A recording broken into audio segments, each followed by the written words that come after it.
नमस्कार, आप देख रहे हैं अपना प्रदेश उत्तराखंड। मैं हूं आपके साथ आशुतोष चतुर्वेदी। बुलेटिन में सबसे पहले बात रुड़की में डेवी कॉलेज के पास हुए धमाके की, जिसमें एक बच्चे की मौत हो गई। धमाके की वजह क्या थी और इसके पीछे क्या किसी का हाथ हो सकता है, फिलहाल इसकी जांच की जा रही है। लेकिन खास बात यह रही कि जिस वक्त धमाका हुआ उस वक्त कॉलेज में बीजेपी कार्यकर्ता शौर्य दिवस मना रहे थे। रुड़की के डीएवी डिग्री कॉलेज से सिर्फ 20 मीटर की दूरी पर हुए धमाके ने शनिवार को हड़कंप मचा दिया। ये धमाका दोपहर करीब 1 बजे हुआ, जिसमें एक 10 साल के बच्चे की मौत हो गई। बच्चे का नाम तुषार था, जो इंटर कॉलेज का छात्र था। धमाका इतना जोरदार था कि इसकी गूंज दूर तक सुनाई दी। पुलिस के मुताबिक फिलहाल मामले की जांच की जा रही है, लेकिन हो सकता है कि विस्फोट डिफ्यूज बम से हुआ हो।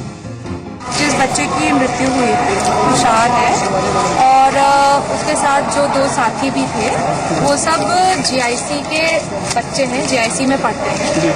अभी जो हम लोगों ने पूछताछ की, इसमें ये बात आई है कि 2 बच्चे थोड़ा आगे चल रहे थे और तुषार थोड़ा पीछे चल रहा था। मतलब जब धमाका हुआ तो उन्होंने पीछे फिर से मुड़ के देखा तो बच्चा गिरा हुआ था और बहुत तेज धमाका हुआ था। अब जितना इन्होंने बीडीएस वगैरह में देखा है तो अभी डिटरमिन नहीं हो पाया है कि एग्जैक्टली क्या चीज थी। हम लोग का अनुमान है कि पुराना कोई निष्क्रिय बॉम्ब या कुछ होगा जो बच्चे ने उठा लिया। खास बात यह है कि जिस वक्त धमाका हुआ उसी वक्त डीएवी कॉलेज में बीजेपी कार्यकर्ता शौर्य दिवस मना रहे थे। हड़कंप मचते ही ADG law and order Ramlal Meena मौके पर पहुंचे, तो वहीं सीएम हरीश रावत ने घटना पर दुख जताते हुए मामले की जांच की बात कही। कूड़े के ढेर से कुछ निकाला गया है, तो हो सकता है क्योंकि वहाँ आर्मी का भी वो है, वहाँ से चांदमारी से कोई कबाड़ के साथ आया हुआ कोई व्यक्ति वो हो या कोई चीज हो जिससे ये सब घटना हुई है, क्योंकि बहुत दुखद घटना है। और हम लोगों से निवेदन करना चाहेंगे कि पुलिस को थोड़ा सा अवसर दें ताकि हम उसके तह तक जा सकें। धमाके के बाद बीजेपी ने सुरक्षा व्यवस्था को लेकर राज्य सरकार को घेरना शुरू कर दिया है। बीजेपी के राष्ट्रीय प्रवक्ता अनिल बलूनी ने घटना की जांच की मांग की है। बलूनी के मुताबिक राज्य सरकार को पूरे मामले की जांच कर दोषियों के खिलाफ कार्रवाई करनी चाहिए। अभी जिस प्रकार की सूचना आ रही है कि रुड़की में एक विस्फोट हुआ जिसमें एक बच्चे की मौत भी हुई है, और हम राज्य सरकार से अपेक्षा करते हैं कि राज्य सरकार उसकी जांच करे। बड़ा दुखद एक कांड हुआ है, राज्य सरकार उसकी जांच करे, गंभीरता से जांच करे और जो भी हो उसका कारण का पता लगाए। उसके आसपास कुछ सभाएं भी हो रही थी, राजनीतिक लोगों की मौजूदगी भी थी, तो निश्चित तौर पर इसकी जांच होनी चाहिए और राज्य सरकार गंभीरता से इसकी जांच करे, ये हमारी मांग है। क्या ये धमाका किसी की सोची समझी साजिश थी या फिर इस धमाके के पीछे किसी दहशतगर्द का हाथ था? क्योंकि जिस वक्त और जिस जगह ये धमाका हुआ वो अपने पीछे कई अहम सवाल छोड़ गया है, जिसके जवाब जांच के बाद ही सामने आ सकेंगे। नरेश गुप्ता, जी मीडिया, हरिद्वार। और इस खबर पर ज्यादा अपडेट के साथ नरेश गुप्ता हमारे संवाददाता जुड़ चुके हैं। नरेश, जानना चाहेंगे इस खबर को लेकर क्या कुछ अपडेट है आपके पास? पुलिस क्या प्रतिक्रिया दे रही है? क्या कुछ जांच में सामने कुछ आया है? देखिए आशुतोष, मैं आपको बता दूं, ये दोपहर 1 बजे की घटना है। 1 बजे के बाद से निरंतर पुलिस से हम कांटेक्ट कर रहे हैं, पुलिस से बात कर रहे हैं कि क्या कोई कुछ चीज निकल के आई है सामने। तो पुलिस के हाथ बिल्कुल अभी तक खाली है। पुलिस का कहना ही है कि केवल आप थोड़ा प्रतीक्षा कीजिए, हम अभी इसको देख रहे हैं और जांच कर रहे हैं। जांच में dog squad, BDS, LIU, IB वगैरह की सारी विंग्स लगी हुई है और अभी जांच ही चल रही है। जांच में अभी तक कोई परिणाम सामने नहीं आया है।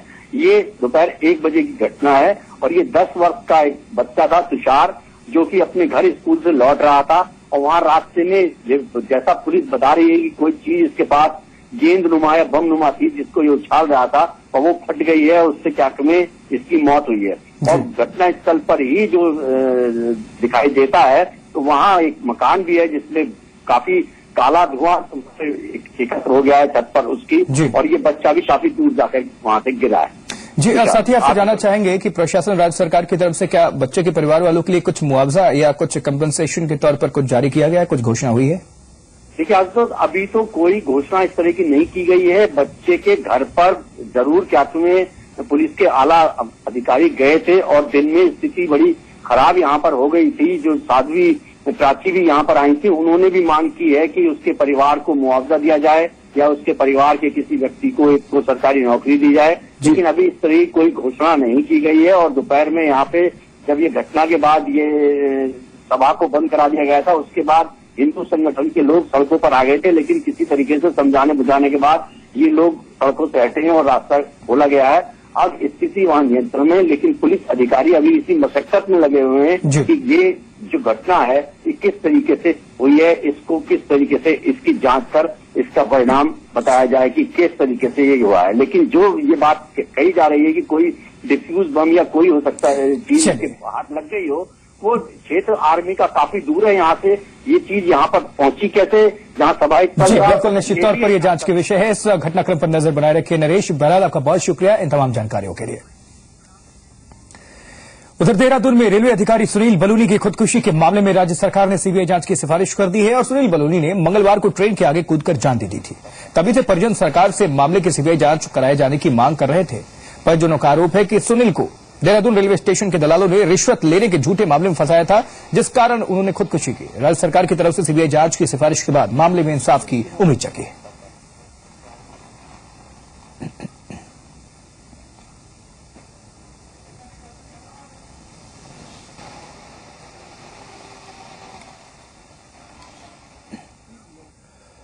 और उत्तराखंड में आपदा पुनर्वास का जिन्न एक बार फिर निकलकर सामने आया है। राज्य में आपदा के बाद करीब 400 गांवों का पुनर्वास किया जाना है, लेकिन सरकार अब तक सिर्फ 163 गांवों का ही सर्वे करा पाई है और आरटीआई के तहत मिली जानकारी के मुताबिक अब तक एक भी गांव का पुनर्वास नहीं हो पाया है। याचिकाकर्ता और केदारनाथ पुनर्वास संघर्ष समिति के अध्यक्ष अजेंद्र अजय के मुताबिक आरटीआई में कई खामियां उजागर हुई हैं, जिससे साफ है कि सरकार ने आपदा प्रभावितों के पुनर्वास की कोई नीति नहीं बनाई है, जिसके बाद उन्होंने कोर्ट की शरण ली है। और अब नैनीताल हाईकोर्ट ने जनहित याचिका पर राज्य सरकार से 4 हफ्ते में जवाब दाखिल करने को कहा है।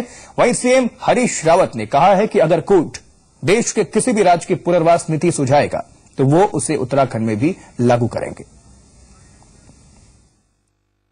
अभी तक हमारे प्रदेश में कोई आपदा पीड़ितों के विस्थापन और पुनर्वास के लिए कोई ठोस नीति नहीं है, तो ये ठोस नीति बनाने के लिए भी हमने मांग करी है। सरकार समय समय पर आपदा के मानकों में लगातार परिवर्तन करती रहती है। किसी वर्ष कुछ मानक रहते हैं तो अगले वर्ष उनके मानक भी चेंज हो जाते हैं। अन्य भी कई मुद्दे हैं जिनको हमने माननीय उच्च न्यायालय के सम्मुख रखा है और माननीय न्यायालय ने सरकार को 4 सप्ताह के भीतर में जवाब दाखिल करने को कहा है।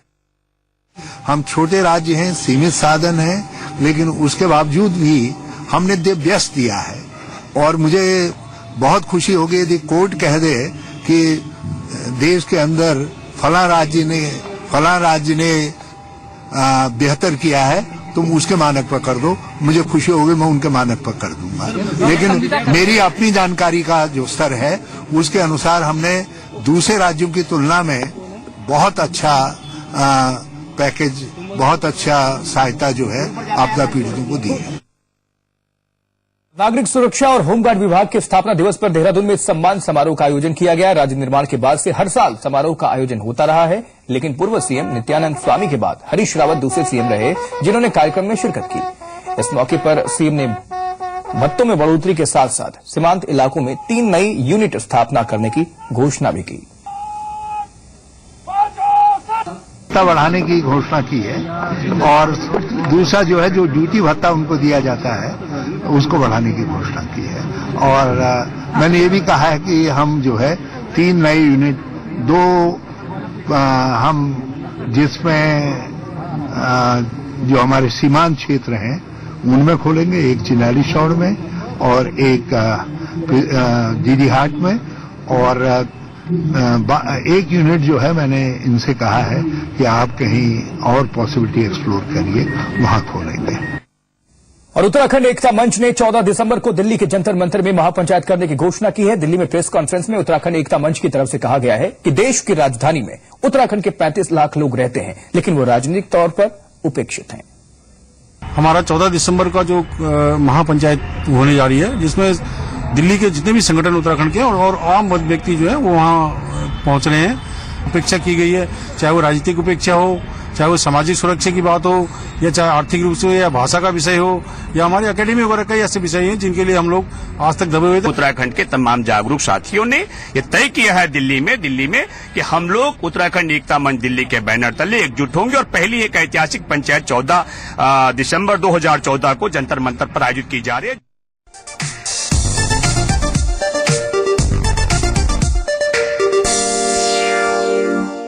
पिथौरागढ़ से मुनाकोट पॉलिटेक्निक के छात्रों ने कॉलेज में शिक्षकों की नियुक्ति करने को लेकर मुख्यमंत्री से गुहार लगाई है और साथ ही छात्रों ने पॉलिटेक्निक कॉलेज को मान्यता देने की मांग की है। दरअसल इसी साल 14 सितंबर को छात्रों को लोहाघाट से मुनाकोट शिफ्ट तो कर दिया गया, लेकिन अब तक शिक्षकों की व्यवस्था नहीं हो पाई और इसी महीने परीक्षा होनी है। छात्रों का कहना है कि अगर तुरंत शिक्षकों की नियुक्ति नहीं हुई तो सभी छात्र 10 दिसंबर से डीएम दफ्तर के सामने धरना देंगे। वहीं सामाजिक कार्यकर्ताओं ने भी शिक्षक नियुक्त करने की मांग की है। हमारा भविष्य अधर पे लटका हुआ है। हमें प्रैक्टिकल के लिए भी कभी बाहर भेजा जाता है। हमें 2 रूम लेने पड़ते हैं, एक लोहाघाट पे एक यहाँ पे को। और क्या कहते हैं, अभी हमारा एग्जाम का भी पता नहीं है कि कहाँ होंगे। हमारा पूरा स्टाफ लाया जाए। इनके पढ़ाई के लिए व्यवस्था न टीचर्स हैं, तो इस खिलवाड़ को छात्रों के साथ बंद किया जाना चाहिए। और हम मांग करते हैं सरकार से कि तत्काल इनको जो है लोहाघाट पॉलिटेक्निक में इन छात्रों को वापस भेजा जाए। उधम सिंह नगर जिले में पंचायत चुनाव में चुनी गई महिला पदाधिकारियों को अब बैठकों में प्रतिनिधियों को भेजना भारी पड़ेगा। बार बार पद का दुरुपयोग करने पर उन्हें पद से तो हटाया जाएगा ही, इसके अलावा जिम्मेदार अधिकारियों और कर्मचारियों को विभागीय कार्रवाई का सामना करना पड़ेगा। इस बाबत मुख्य विकास अधिकारी ने सभी खंड विकास अधिकारियों को निर्देश जारी कर दिए हैं।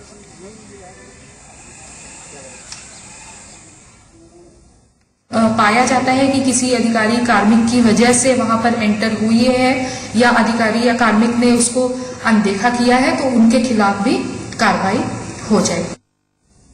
और उत्तराखंड के जिलों में गर्मियों में पीने के पानी की किल्लत होना आम बात है, लेकिन पौड़ी जिला मुख्यालय में लोगों को सर्दी के मौसम में भी पानी के संकट से जूझना पड़ रहा है। आखिर क्यों, रिपोर्ट दिखाते हैं। 72 करोड़ रुपए खर्च करके सरकार ने नानघाट पेयजल योजना तैयार की। मकसद था पौड़ी जिला मुख्यालय समेत बड़े इलाके को पीने के पानी की सप्लाई करना, पर ऐसा हो नहीं पा रहा। दरअसल योजना को पूरा करने की जिम्मेदारी उत्तराखंड पेयजल निगम की थी और इसको चलाने की जिम्मेदारी जल संस्थान की, लेकिन काम पूरा होने के 2 साल बाद भी जल संस्थान ने काम अपने हाथों में नहीं लिया है। जल संस्थान इसका कारण योजना की खराब गुणवत्ता और तय पानी की कमी बता रहा है। वहीं जब पेयजल निगम से सवाल पूछा गया तो उन्होंने इसे अस्थायी समस्या बताया और पानी की कमी के लिए बारिश की कमी को कारण बताया। वर्षा नहीं हुई है तो थोड़ा गुरुत्व स्रोत में पानी की कमी आई है, तो उसको पंपिंग से सप्लीमेंट कर रहे हैं। बीच में उसमें ट्रांसफार्मर्स में जल संस्थान के साथ स्वयं निरीक्षण हुआ था, तो ये था कि ट्रांसफार्मर को इन्फिल्ट्रेशन वेल के पास नदी के किनारे शिफ्ट कर दिया जाए, तो वो कार्रवाई गतिमान है। वहीं पौड़ी की आम जनता के लिए पानी की समस्या साल भर का सिरदर्द बनी हुई है। नानघाट योजना से 2 टाइम पानी आएगा और घर घर में पानी पहुंचाया जाएगा, कुछ ऐसा नहीं हो पाया। मतलब ठीक उसके आधे पे जो है श्रीनगर से अगर वो योजना की जाती तो अच्छा हो जाता और पानी जो है बराबर आ जाता है यहाँ पे। नानघाट पेयजल योजना से लोगों को उम्मीद थी कि पानी की कमी दूर होगी, लेकिन घोटालों में घिरी इस योजना की जहां एक तरफ जांच हो रही है, वहीं अब तक ये योजना लक्ष्य भी पूरा नहीं कर पाई है। कपिल पवार, श्रीनगर जी मीडिया। और बीजेपी अनुसूचित जाति मोर्चा ने श्रीनगर नगरपालिका पर अनुसूचित जाति के साथ भेदभाव करने का आरोप लगाया है। कार्यकर्ताओं का कहना है कि पालिका प्रशासन अतिक्रमण के नाम पर अनुसूचित जाति के बेरोजगार युवाओं को परेशान कर रहा है। बीजेपी अनुसूचित जाति मोर्चा ने प्रशासन को चेतावनी दी है कि अगर नगरपालिका अपना रवैया नहीं बदलती तो कार्यकर्ता आंदोलन करने को मजबूर होंगे। बीजेपी अनुसूचित जाति मोर्चा के जिलाध्यक्ष कुशलानाथ का कहना है कि बड़े व्यापारियों का अतिक्रमण हटाए जाने के बजाय प्रशासन घर के बाहर सब्जी बेचने वाले युवाओं को परेशान कर रहा है, जिसे बर्दाश्त नहीं किया जाएगा। सिर्फ अनुसूचित जाति के लोगों को ही टारगेट किया जा रहा है, जबकि जो अनुसूचित जाति लोग भवन स्वामी है वो अपने घर के आगे सब्जी का फड़ लगा रहे हैं, तो सिर्फ उनको हटाने के लिए दबाव बनाया जा रहा है या बदसलूकी की जा रही है। पालिका जब भी अतिक्रमण हटाने का अभियान चला रही है तो सबको समान रखते हुए जो भी कार्रवाई की जा रही है वो सबको समान स्तर मानते हुए की जा रही है और कहीं पर भी कोई भेदभाव नहीं किया जा रहा। और एक बड़ी खबर आ रही है, टिहरी के कोडार दीन गांव में मुखेम के पास बस हादसा हुआ है। हादसे में 2 लोगों की मौत हो गई है, जबकि 2 की हालत गंभीर है और घायलों को 108 सेवा की मदद से उत्तरकाशी भेजा गया है।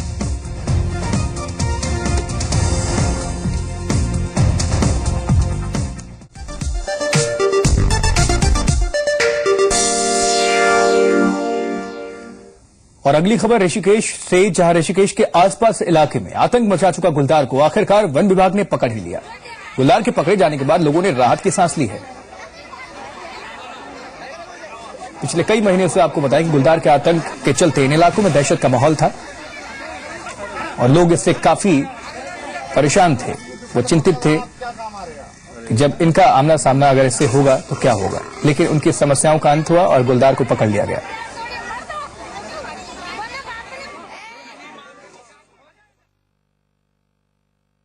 अभी लोग चाहते हैं कि यहाँ से जाए ना, चाहते हैं कि यहाँ पर अधिकारी आए और इसका एनकाउंटर कर दें। यहीं पर जब ये पकड़ा गया था सुबह तो 3-4 वहीं पर आसपास घूम रहे थे। जब सारी पब्लिक आई तो वो अंदर भाग गए। सर बहुत खतरा था दहशत में। क्षेत्र में जो है पूर्ण स्टाफ लगा रखा था, पिंजरे और ट्रैप लगाए हुए थे। निरंतर इसकी वॉचिंग की जा रही थी, गश्त की जा रही थी। हमारे जो कैमरे ट्रैप में आया है वो एक गुलदार आया है। अब इसकी जांच की जाएगी ये वही गुलदार है या नहीं, तो उसे इसकी जांच करेंगे हम। और ऋषिकेश बद्रीनाथ नेशनल हाईवे 58 चारधाम यात्रा का प्रमुख मार्ग है और इस हाईवे की देखरेख का जिम्मा बॉर्डर रोड ऑर्गेनाइजेशन का होता है, यानी बीआरओ का। लेकिन आपदा के 1.5 साल बाद भी ऋषिकेश से लेकर श्रीनगर तक हाईवे का बुरा हाल है, जिसकी सूद लेने वाला कोई नहीं है। स्थानीय लोगों ने बीआरओ पर अनदेखी का आरोप लगाते हुए नाराजगी जाहिर की है।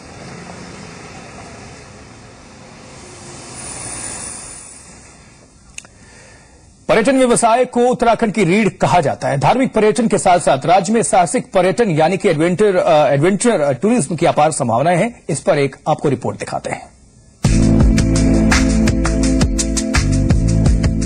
उत्तराखंड ऊंचे हिम शिखरों, कलकल कर बहती नदियों, तालों और खूबसूरत बुग्यालों का प्रदेश है। यहाँ हर तरफ खूबसूरती बिखरी पड़ी है। वहीं दूसरी तरफ चारधाम जैसे तीर्थ हैं, लिहाजा बड़ी तादाद में सैलानी भी पहाड़ों का रुख करते हैं। लेकिन पर्यटन व्यवसायियों का कहना है कि राज्य सरकार पर्यटन व्यवसाय को बढ़ावा देने की दिशा में ठोस कदम नहीं उठा रही है। रिवर राफ्टिंग के साथ साथ bungee jumping, rappelling, flying fox जैसे एडवेंचर खेल प्रदेश की पहचान बनते जा रहे हैं। टूरिज्म एक्सपर्ट्स का कहना है कि राज्य में मास टूरिज्म को बढ़ावा देने के लिए जरूरी है कि पुराने गांवों और घरों को फिर से बेहतर बनाया जाए। ये थोड़ा सा कैरिंग कैपेसिटी का मैटर है, क्योंकि जो सेंसिटिविटी है एरिया की, हम पर्सनली सोचते हैं कि यहाँ पे नया कुछ नहीं बना के, पर आप जैसे वाटर स्पोर्ट्स है उसकी बहुत संभावना है यहाँ पे। You can really do well. उससे मुझे लगता है स्थानीय रोजगार भी बढ़ेगा और होम स्टेज पे ध्यान दिया जाए। जो एग्जिस्टिंग घर है उनमें थोड़ा मॉडर्न एमिनिटीज ऐड करके उनको सिखाया जाए कि how to handle a tourist, तो ये सस्टेन कर सकते हैं। इस जगह की ब्यूटिफिकेशन भी रख सकते हैं और आगे रोजगार की संभावनाएं भी सबके लिए बहुत बढ़ती हैं। वहीं रिवर राफ्टिंग से जुड़े व्यवसायियों की मांग है कि राज्य सरकार स्थानीय युवाओं को मौका और आर्थिक मदद देने के साथ ही राफ्टिंग को लेकर ठोस नीति बनाए।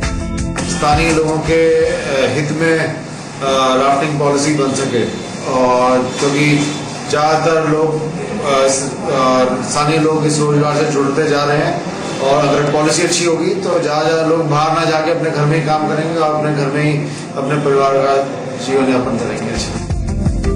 उत्तराखंड में 2013 में आई आपदा के बाद से पर्यटन व्यवसाय को खासा नुकसान पहुंचा, लेकिन अब जब हालात बदल गए हैं तो पर्यटन व्यवसायी इस दिशा में बड़ी उम्मीद लगाए हुए हैं।